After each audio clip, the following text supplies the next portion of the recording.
बिस्मिल्लाहिर्रहमानिर्रहीम अस्सलाम वालेकुम। आज की वीडियो का टॉपिक है एसआरएस। एसआरएस का मतलब होता है सॉफ्टवेयर रिक्वायरमेंट स्पेसिफिकेशन। आपको विजय यूनिवर्सिटी ऑफ पाकिस्तान की तरफ से एक प्रोजेक्ट मिलता है। अब आपका प्रोजेक्ट कोड कोई भी हो, CS519 हो या CS619 हो, आपको एक प्रोजेक्ट बनाना पड़ता है। अब आप में से ऐसे स्टूडेंट हैं जिनको पता ही नहीं है ये क्या है, तो मैंने सबसे पहले एक वीडियो बनाई थी जिसके अंदर मैंने बताया था कि CS619 या 519 बेसिकली जो प्रोजेक्ट है वो है क्या बेसिकली।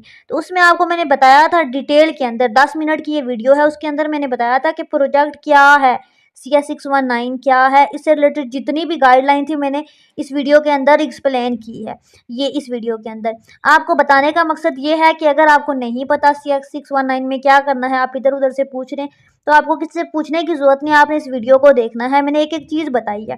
फिर भी आपकी कोई भी क्यूरी है, कोई भी क्वेश्चन है, तो इस वीडियो के कमेंट में आपने पूछना है।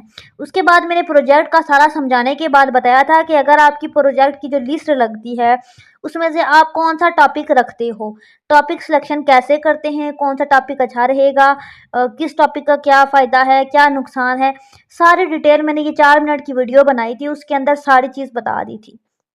ठीक है, आपको पहले मैंने बताया प्रोजेक्ट से रिलेटेड सारा कुछ, फिर मैंने उसकी लिस्ट का बताया था और उसके बाद मैंने आपको बताया था कि CS619 की जो प्रोजेक्ट की सिलेक्शन है वो लिस्ट में से कैसे करते हैं। तो ये सारा मैंने आपके साथ जर्नी स्टार्ट किया है। इंशाल्लाह मैं कंप्लीट इस सेमेस्टर के अंदर आपको एक्सप्लेन करूँगी, आपको किसी से भी पेड प्रोजेक्ट बनवाने की ज़रूरत दरकार नहीं होगी। अच्छा, अब हम करेंगे सबसे पहला जो है आपके पास सेक्शन होता है प्रोजेक्ट का। जब आप प्रोजेक्ट की सिलेक्शन करते हो, टॉपिक की सिलेक्शन कर लेते हो, लिस्ट में से टॉपिक चूज़ कर लेते हो, आई होप कि आपने कर लिया होगा, डेट निकल चुकी है। अब आपकी आ गई है एसआरएस फाइल, जो कि आपने अपने एलएमएस पे सबमिट करवानी है।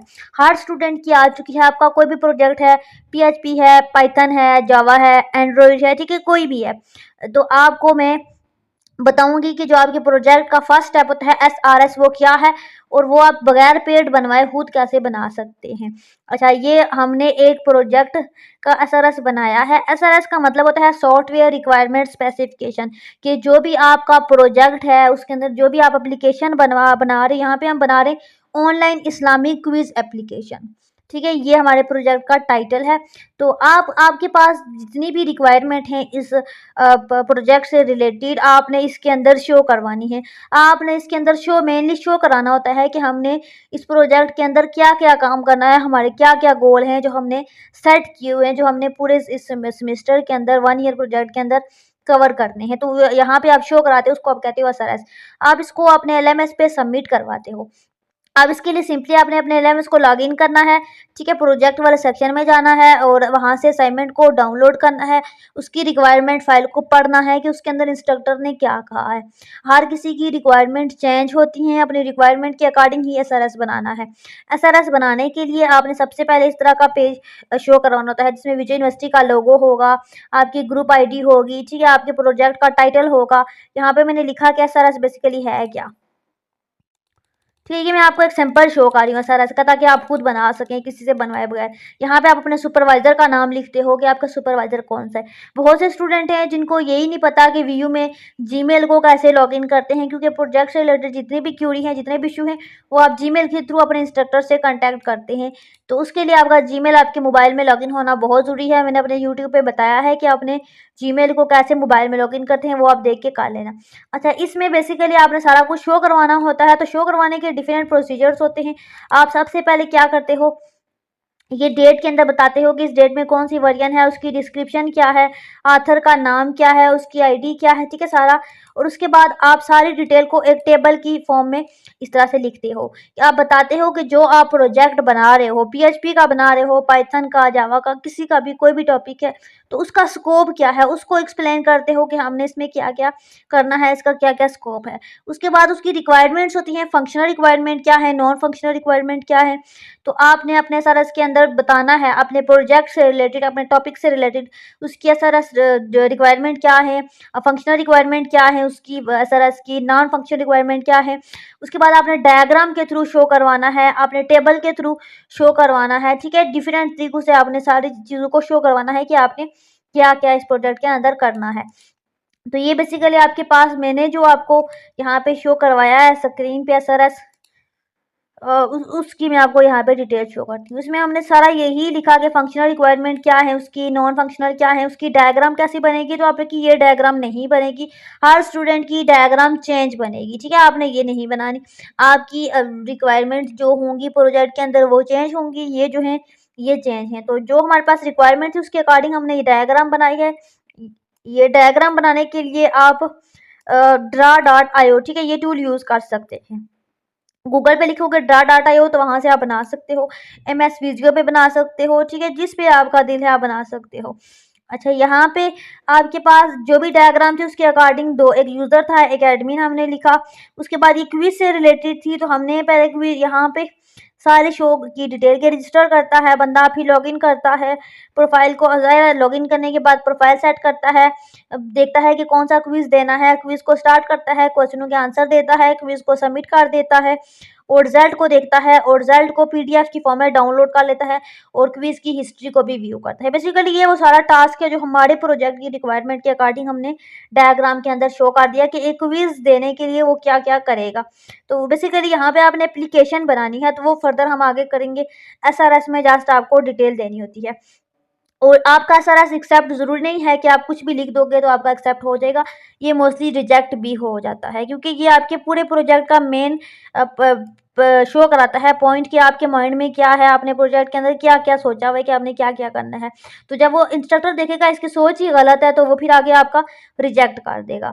तो जब आपका रिजेक्ट कर देगा तो आपने फिर क्या करना है, ईमेल के थ्रू उसको दोबारा बना के सबमिट करवाना है।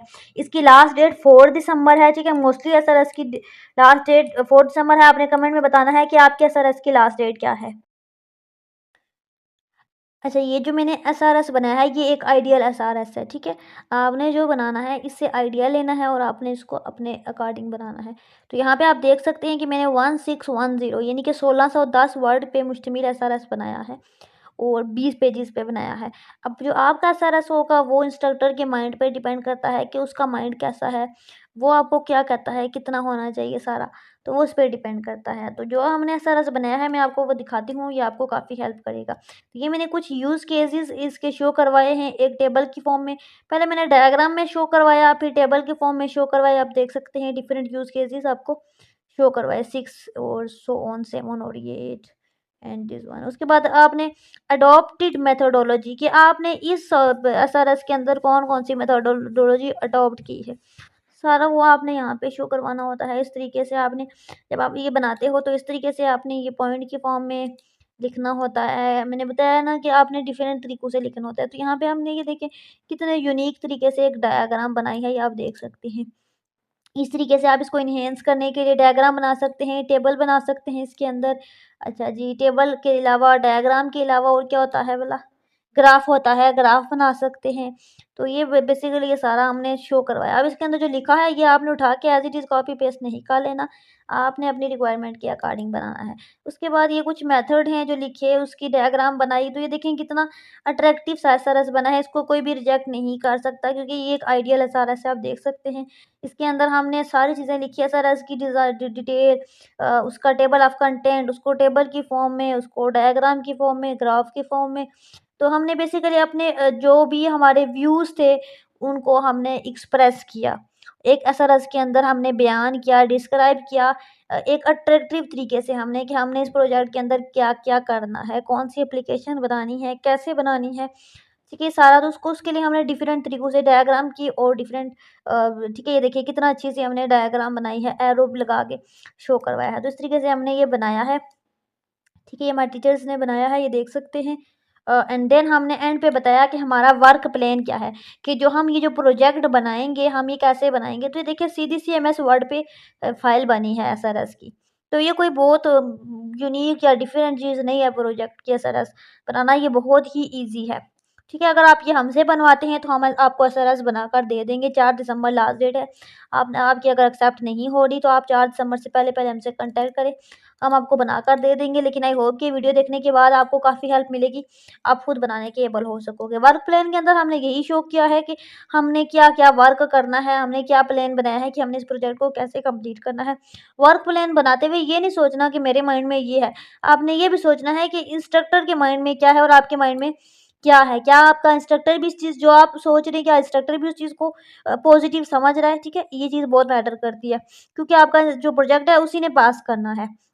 उसके बाद एसआरएस का, डिज़ाइन का, प्रोटोटाइप का, फाइनल डिलीवरेबल का और ये सारा शो करवाया कि हम ये सारे काम करेंगे, इस डेट को करेंगे और इस तरीके से हम करेंगे, हमारे पास किस टाइम लोड ज़्यादा होगा, कम होगा, तो ये ग्राफ की फॉर्म में शो करवा दिया।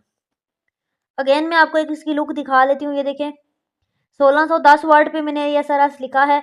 आपने मुझे कमेंट में बताना है कि आपने अगर CS 619 का प्रोजेक्ट चूज़ किया है तो आपका एसआरएस कितने पेजेस पे था, कितने वर्ड्स पे था और आपने क्या-क्या उसके अंदर ऐड किया है। क्या आपने इसके अंदर ग्राफ, टेबल, डायग्राम्स किस तरीके से ऐड की हैं और आपने कितनी अटेम्प्ट की हैं और आपका एसआरएस एक्सेप्ट हो गया है। क्या आपका भी रिजेक्ट हो गया है? क्या आपने भी मेल के थ्रू सेंड किया था या आपने एलएमएस के थ्रू ही सेंड किया था, पहली बार में ही एक्सेप्ट हो गया था। ठीक है, सारा आपने कमेंट में मुझे बताना है ताकि बाकी स्टूडेंट हैं जिनका इश्यू है कोई भी, वो आप आपस में एक-दूसरे से डिस्कस कर सकें। तो ये छोटी-छोटी चीज़ें आपको बहुत हेल्प करती हैं और जो स्टूडेंट अफ़ोर्ड नहीं कर सकते वो खुद बना सकते हैं।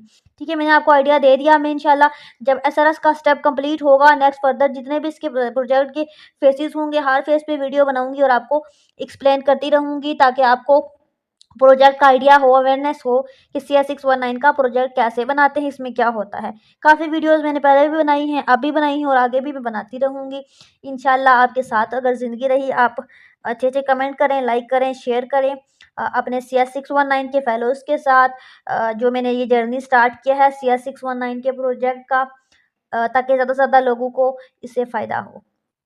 बाकी चैनल को सब्सक्राइब कर दें, लाइक करें, दुआओं में याद रखें, अच्छे-अच्छे कमेंट करें।